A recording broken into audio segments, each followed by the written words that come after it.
आपका फिर से एक बार न्यू वीडियो में। और इस वीडियो में आज आप पढ़ने वाले हैं 10th क्लास में चैप्टर 3 है, जो है दो चर वाले रैखिक समीकरणों के युग्म। ठीक है, होने क्या वाला है चैप्टर में। सबसे पहले देखो इस चैप्टर का नाम ही पढ़ो, क्या है, दो चर, मतलब कोई भी दो चर। आपको क्या मिलने वाले हैं, दो कौन कौन से चर होंगे, वो x और y। आपको ये ही मिलने वाले हैं 100%। यही दो चर आपको पूरी समीकरण में मिलेंगे। चर क्या होते हैं, a से लगा के z तक आने वाले सभी अल्फाबेट हमारे क्या हैं, चर हैं। आई बात समझ में इतनी। दूसरी बात क्या है, रैखिक समीकरण। रैखिक का मतलब क्या होता है, किसी की जो मतलब चर दिए हुए हैं ना हमें, ये दो चर मान लीजिए, यही दो चर हैं, इनकी घात एक, पावर कितनी इनकी, एक। अगर इनकी पावर एक है तो ये रैखिक है। समीकरण का मतलब क्या है, जब इनके आ जाएगा बराबर का चिन्ह, बराबर चाहे कुछ भी हो, 0 हो, 1 2 कुछ भी हो, ये बराबर आ जाएगा, इसका मतलब बन गया है समीकरण। पूरा लिख के दिखाऊंगा, देखिए तो किस तरीके से। ये क्या है, एक रैखिक समीकरण। देखिए दो चर है इसमें, दोनों की घात एक एक है, मतलब रैखिक है, बराबर आ गया, इसका मतलब समीकरण है। तो दो चर वाले रैखिक समीकरण कैसे होंगे, इस तरह के होंगे। मैं वो लिख देता हूं, दो चर,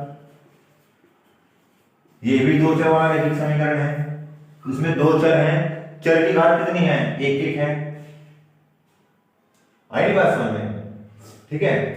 चर की घात एक एक होनी चाहिए, बराबर होगा चिन्ह होना चाहिए, आगे चाहे कुछ भी हो, इधर 5 7 माइनस प्लस कुछ भी हो, हमें कोई फर्क नहीं पड़ता, यहाँ पे प्लस हो माइनस हो कोई फर्क नहीं पड़ता। फर्क किस चीज से पड़ता है, हमें देखना है चर, दो चर होने चाहिए, उनकी घात एक एक होनी चाहिए।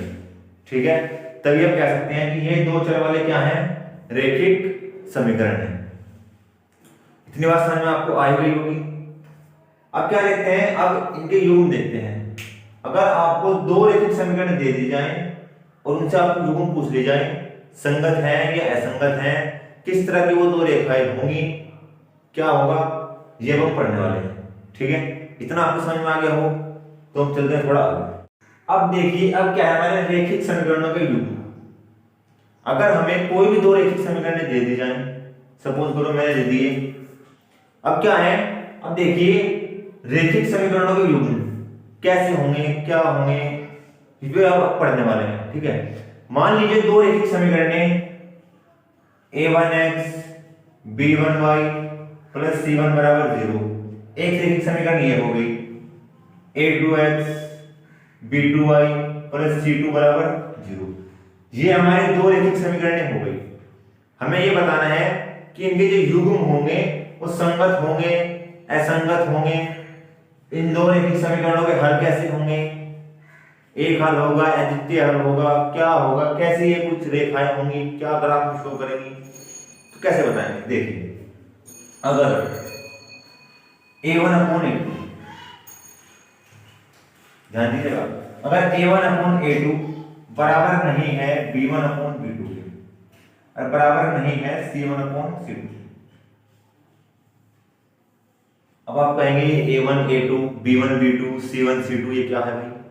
ठीक है, ये दो रैखिक समीकरण के अगर हमें दे दी जाए, मैंने देखिए a1 a2 लिखा ना, a1 की जगह पे कोई भी कांस्टेंट आ सकता है, मतलब कोई भी नंबर संख्या 1 2 5 7 8 माइनस की प्लस की कैसी भी संख्याएं आए वो है ये। जैसे उदाहरण के तौर पर देखिए, मैंने लिख दिया 2x प्लस 5y प्लस 3 बराबर 0। ठीक है, दूसरा मैंने लिख दिया 5x प्लस 6y प्लस 3 बराबर 0। इस तरह कोई दो रैखिक समीकरण होगी। देखिए यहां पे a1 की जगह पे कितना है, 2, तो a1 की वैल्यू कितनी होगी, 2। a2 की जगह पे कितना है, 5। b1 की जगह पे कितना है, 5। b2 की जगह पे कितना है, 6। c1 कितना है, 3। c2 कितना है, 3। तो इस तरीके से वो समीकरण आपको मिलेगी, जहां पे आपको a1 a2 के मान कहां से रखने हैं, यहां से। कोई मैं क्वेश्चन भी करके दिखाऊंगा, ऐसी बात नहीं है। ठीक है, फिलहाल आप इतना देखिए। अगर बराबर नहीं है तो क्या होगा, अगर बराबर नहीं है तो उसके युग्म कैसे होंगे, युग्म होंगे इसके संगत, संगत युग्म होंगे। ठीक है, हल कितने होंगे इसके? इसका कोई एक हल होगा।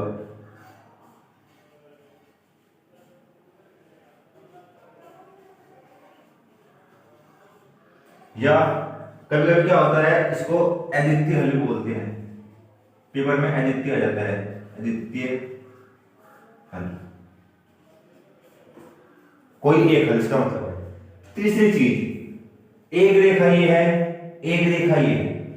ये रेखाएं कभी कभी क्या पूछता है कि दो रेखिक समीकरण आपको दे देगा, क्या कहेगा बताओ, ये जो दो रेखाएं हैं समांतर हैं या प्रतिच्छेद करती हैं या समपाती हैं, ठीक है। अगर a1/a2 बराबर नहीं है b1/b2 के, बराबर नहीं है c1/c2 के, तो जो दो रेखाएं होंगी ये आपस में प्रतिच्छेद करेंगी। प्रतिच्छेद का मतलब क्या है, एक दूसरे को काटेंगी। रेखाएं कैसी होंगी, रेखाएं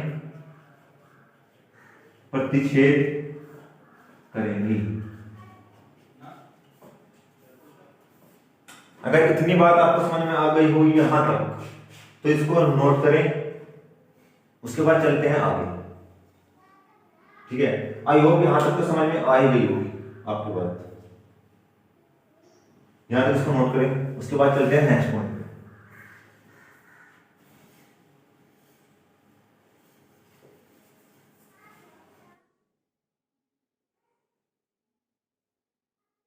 तो देखिए, अगर a1/a2 बराबर हो b1/b2 के और बराबर नहीं हो c1/c2 के, तो इस कंडीशन में क्या होगा, जो हमारी रेखाएं होंगी, ठीक है, वो कैसी होंगी, समांतर होंगी। समांतर रेखाएं होंगी। बात करें हल की, हल कैसे होंगे इसके, इसके कोई हल नहीं होगा, कोई हल नहीं होगा, ठीक है। अब बात करें इसके युग्म की, तो इसके युग्म कैसे होंगे, असंगत। युग्म कैसे होंगे इसके, असंगत। देखिए, इससे पहले हमने क्या पढ़ा कि अगर a1/a2 बराबर नहीं होगा b1/b2 के, तो हमारी रेखाएं क्या होंगी, प्रतिच्छेद करेंगी, ठीक है। हल क्या होगा, उसका कोई एक हल होगा। युग्म कैसे होंगे, संगत। लेकिन अगर a1/a2 बराबर हो b1/b2 के और बराबर नहीं हो c1/c2 के, तो इस कंडीशन में रेखाएं क्या होंगी, समांतर। देखिए, समांतर रेखा का मतलब पता क्या है, मान लो एक रेखा ये है, एक रेखा ये है। समांतर का मतलब है कि समान अंतर पर होंगी दोनों रेखाएं।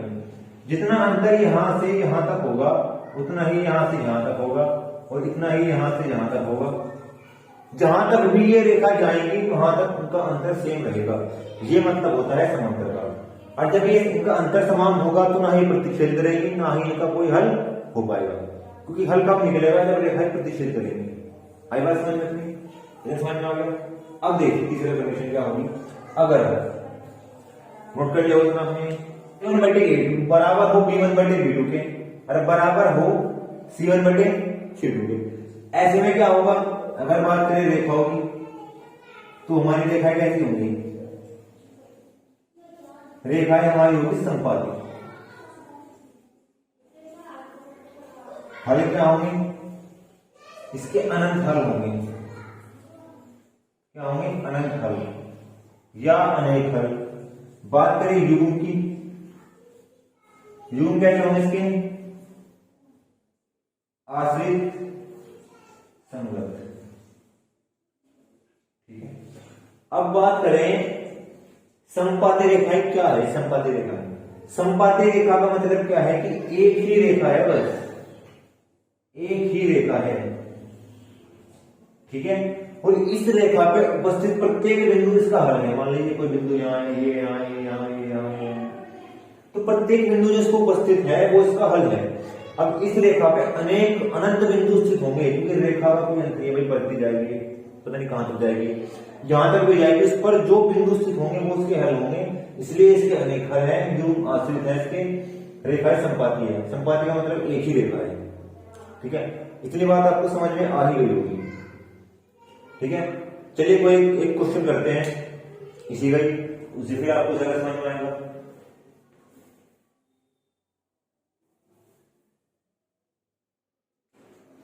ये क्वेश्चन दिया गया है, क्या है, 2x प्लस 3y बराबर 4, 3x प्लस 6y बराबर 5। ठीक है, ये दो रैखिक समीकरण हमें दिए गए हैं, इनमें हमें बताना है कि इसके युग्म कैसे हैं। ठीक है, युग्म कैसे हैं इसके, इसमें रेखाएं कैसी हैं, इसके कितने हल हैं। देखिए एक या दो नंबर का क्वेश्चन एग्जाम में आना है जरूरी है। ठीक है, देखिए क्या है, सबसे पहले ax by प्लस c बराबर 0 से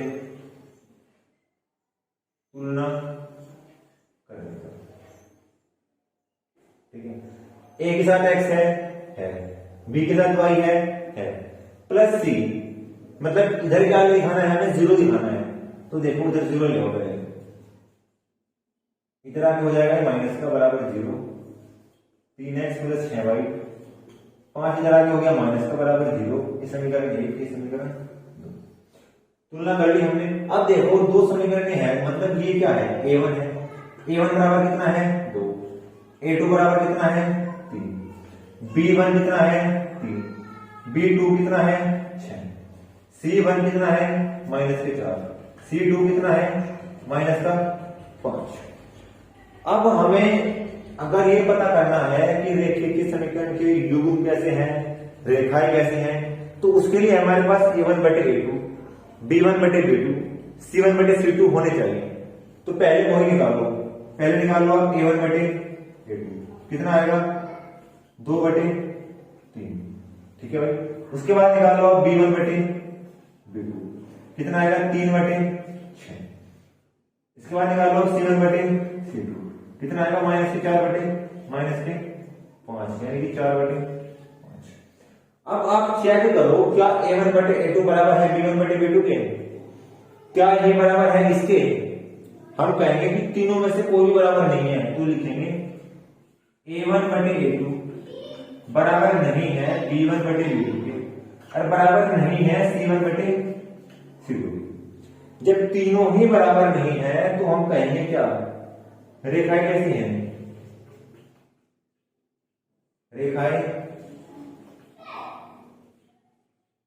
प्रतिच्छेद करती हैं। तो ये मात्र की थोड़ी खत्म हो गई भाई। ठीक है, हल कैसे होंगे इसके, कोई